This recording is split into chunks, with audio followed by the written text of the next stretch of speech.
Hey YouTube, it's Brian back again, and it's new comic book day, so I'm going to show you some new books that I just got, and hopefully you'll like some of them. I'm going to start off with issue 6 of Hinterkind. It's a Vertigo book. Yeah, I like the story. The art's not all that awesome, but the story is pretty good. So yeah, I'm enjoying it. As you can see on the cover, this is like the queen of the Hinterkind, and you can see a little bang bang going on here. So yeah, that's a prelude to a little bit of what happens on the inside. Next up, we got another Vertigo book, and it's Trillium issue 7. This book, I really like the story in this book. It's two people trying to find each other, and they don't even know it to start with, because one's from the future, one's from the past, and they're meeting at some point in the middle. I'm not really sure how it's working out, but I like the book. And again, these books, a lot of Vertigo books and a lot of Image books are a perfect example of how you can have artwork that's not amazing, like Jim Lee amazing, or Todd McFarlane amazing, that kind of Image stuff that dominated way back in the early 90s. But how you can have artwork that's not like that, but is decent, but can really, the book can really be carried along with an excellent story and excellent writing. And, these books and a lot of the Image books now do that for me too. I think it's interesting that back in the day when Image started, the books or the artwork was amazing. But this story's they really didn't have a leg to stand on for the most part. I mean, like at my local comic shop, they don't even carry. I think the only two Image superhero books that are still standing are Spawn and Savage Dragon. If I'm wrong, correct me. But like my local shop, they don't even carry either one of those books. Because I guess they said every once in a while they'll try to carry Spawn, but the guy working there today, he told me, he said, we'll try to carry Spawn for like 4 or 5 months, but people just don't buy it. So yeah, I guess Images come full circle. The other thing that I know that I think is interesting about Images, back in the day, Image books cost more than the average Marvel or DC book, but now it seems to me that it's the other way around. Marvel and DC, on average, cost more than the Image books. Now, next up, I have Turok number 2, put out by Dynamite. I really wanted to like this book, this title, because I loved the Valiant Turok. It was It was just fucking loved it. That's all there is to say about it. But I'll be honest, this is not really doing a whole lot to keep my interest. My opinion, you could take the fucking $3.99, put it in your envelope, people, and get yourself your giant size X-Men or whatever it is that UDC guys are after. But the Turok's just not doing it for me.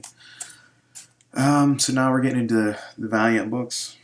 The first one that I have for you is Archer and Armstrong 18. So Bloodshot's going after, PRS is giving Bloodshot a mission to go after after Archer. And so, this is basically all the madness that ensues. This is the regular cover. And then this is the pull box cover.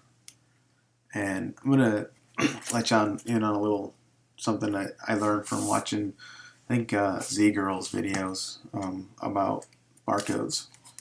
So basically, these numbers right here, 01810, that's to let you know that 018 is issue 18. 1 is that it's the first cover, and the other one, the last one, is to let you know that it's the first printing of the book. And then here, as you can see, 0118 for the book, 2 for the variant, and 1 for the first printing. Yeah, so it's a really simple thing that I learned from Z-Girl's videos. And I don't really know much about. I'll see if I can link her stuff in the description, because she's got some interesting videos. Next up is the GOAT, Quantum and Woody, the GOAT Zero. I'm kind of like of all the Valiant books, I'm kind of losing interest in Quantum and Woody. Here's the variant cover for it. It's looks like a little golden book. Wow, I got blue for a second. Oh, where is it? Yeah, right there on blue. Anyway, Quantum and Woody, little golden book. Now up next is, I think it's the only image book that I got this week. It's Velvet number 4. This book is fucking awesome. Not just the book, but the title. When I was a kid, if you'd have said, hey man, when you grow up, you're gonna read spy comic books and James Bond in a comic book, I'd have been like, yeah, fuck you, it's X-Men all the way. But the story is really good, and the artwork in it is beautiful, and this cover is awesome. Now we're getting into the rest of what I bought this week, and it's all Marvel. Magneto number 1. Yeah, you could save the money on it unless you're really a Magneto fan. I would suggest you take the $4 and put it in an envelope. It's just not, Magneto's just not that great for me. Uncanny X-Men 18. Again, I would take this $4, put it in an envelope, and get yourself something better, something really nice. Save it up, get something big, because the artwork inside, I kind of like the cover, and the artwork inside is not. It's kind of comparable to the cover, but as a cover, it's nice, but on the inside, it just doesn't do it for me. And plus, the way they did the layouts, the panels. When Cyclops even losing control of his powers and even crazy different beams going off in different directions. Well, they've kind of done that with the panels, and it's not easy to understand how it's just confusing to read the book, and I don't like it. I'm looking forward to the next issue when I think Bacello, whatever the Chris guy's name is, it's gonna be back. I'll be honest, I'm not a fan of his work either, but it's kind of grown on me a little bit, and it's much better than what's in this issue.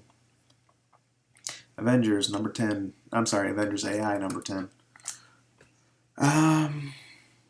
This book's getting is wearing on me a little bit, but I do like the artwork. I think it's cute in a cartoony sort of way, and I still like the Doombot.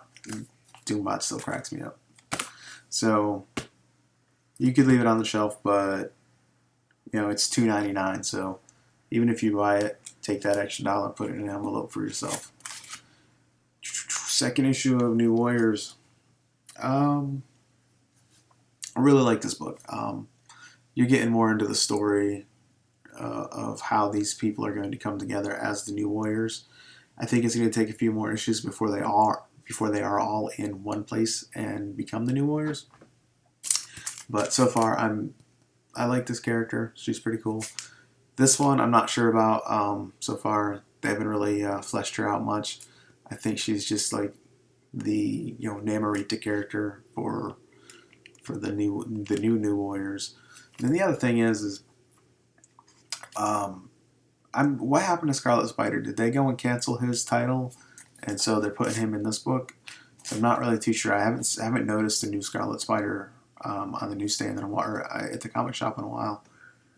So if if they've canceled that title, let me know. I don't delve into the behind the scenes news of the comics too much. I'm a front end guy. I like the front end of the comics. I don't really the he said she said shit in the background. But I will show you something in a minute that is kind of like that. Now next up is Night of the Living Deadpool issue 4. It's for my son. I'm not reading that. Nova 14. Not sure what's going on with the art. It's a little bit different than it has been, but I like Nova. I like this book. I've been enjoying it. I know some people don't, but there's some people who express that they don't. But the great thing about comics is everybody's got their opinion about something, and none of them are really wrong, except for Nova. Cool, like it. Now the last new book that I bought this week is the Scotty Young variant cover for Moon Knight, and the inside work not super great. I'm not overly familiar with what's happened in Moon Knight recently. In probably the last, I don't know, how many volumes does this book had now? Like 4 or 5? I'm not overly familiar with the character that much anymore. But it's a Scotty Young variant, and really, I've got them pulling every Scotty Young variant that they have come in the shop, just because I think they're so funny. So Moon Knight's hung up by the moon. That's it for new books. Excuse me, my nose is itchy today. So next up is I got some back issues that I pulled from. Remember, I did a video a while ago about I went to 3 different shops in one day. Well, I went back to one of the shops yesterday on my way home from school, and I just picked up some back issues. The first one is Peter Parker, The Spectacular Spider-Man, issue 9. I got this because I've been enjoying the Mighty Avengers and White Tigers in that, and this is the original White Tiger. I believe it's her brother. I haven't read it yet, but I think it was like a $2 book. So next up, I've got Marvel Spotlight on Star-Lord. The saga begins. It's issue 6. I was looking in Overstreet and I can't find this particular. I find Marvel Spotlight, but it's when I look at issue 6, it's not popping up with Star-Lord in it. I don't remember who is popping up in it, but it seems like there's more than one volume, and I just haven't seen the other volumes. So, for all you guys out there that do know, on this Marvel Spotlight thing, let me know. It's my understanding that his first appearance is actually in one of those large magazine format comics, or the magazine size Marvel Presents preview, something like that. So fill me in on that, because I'm not sure about it, but I bought it because it's cool. It cost me a couple bucks. Now, keeping it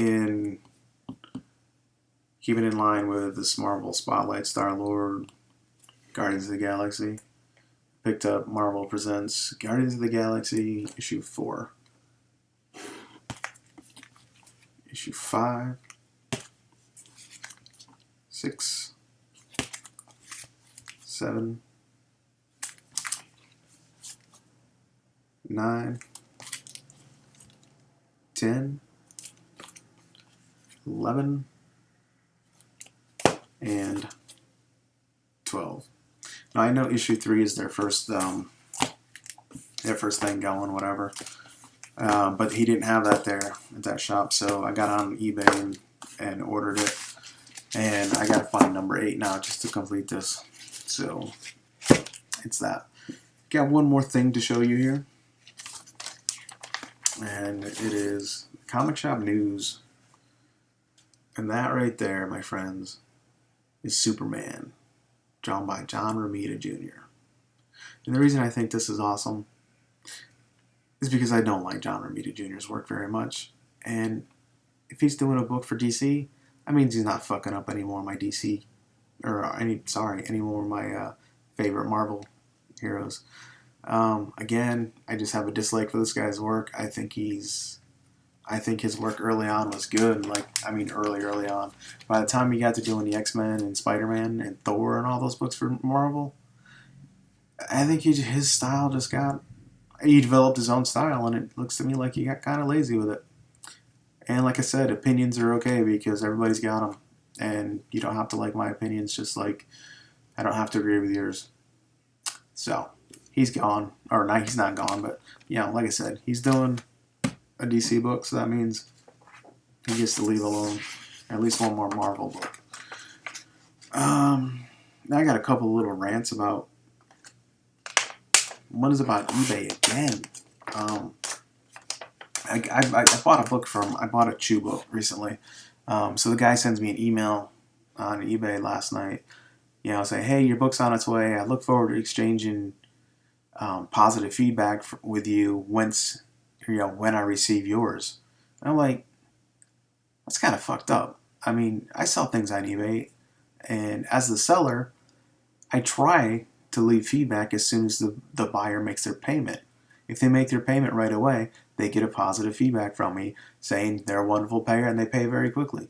I think it's really, it sounds, in the way this guy wrote his email to me, it sounds to me like he's holding the positive feedback for me hostage until I give him positive feedback. And, that's just strange to me. And the other thing that I have a question about is, be right back.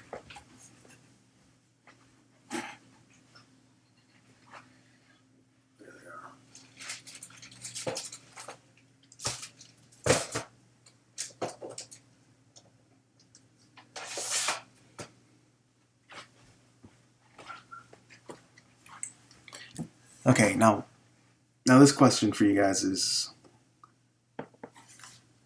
it's not really about eBay at all. It just happens to be a book that I bought off eBay recently, and it's the CGC, that Avengers book I showed. Now, in the seller's headline, one of the things that he mentioned was, that this is a bondage cover.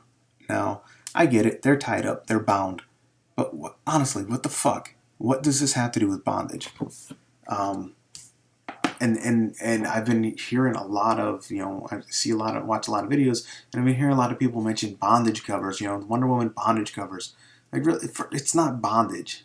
Just because somebody's tied up and bound doesn't make it bondage. Bondage is a weird sexual, okay, sorry, not weird, because I know some people like it. But anyways, bondage, in the way that they're using the term, is a sexual thing. It's not, a hero. Excuse me. It's not a hero being tied up and bound up, for the villain to tell them their evil plan while they have time to escape. That's not bondage. I mean, for anybody that's calling, bondage on comic books, yeah, there's bondage in some comic books, but those are comic books that are written for adults, for a mature audience, not comic books that are written for kids, which is what you're reading in most cases. So for you to be using the term bondage for comic books is a little strange, and it puts you in the category of with the Seduction of Innocence guy, Frederick Wertham. I mean, really, it's not bondage. It's just part of the comic book. So it's just really strange for people to use that term to describe, heroes that are tied up. If you can't and if you can't tell the difference, I'm not sure you should be reading comic books. Maybe you should be reading Penthouse or something. But anyways, folks, that's my new comics for the week. Thank you for watching. Please comment, whatever. Yep, see you later. I gotta get to those Craigslist books that I've been working on.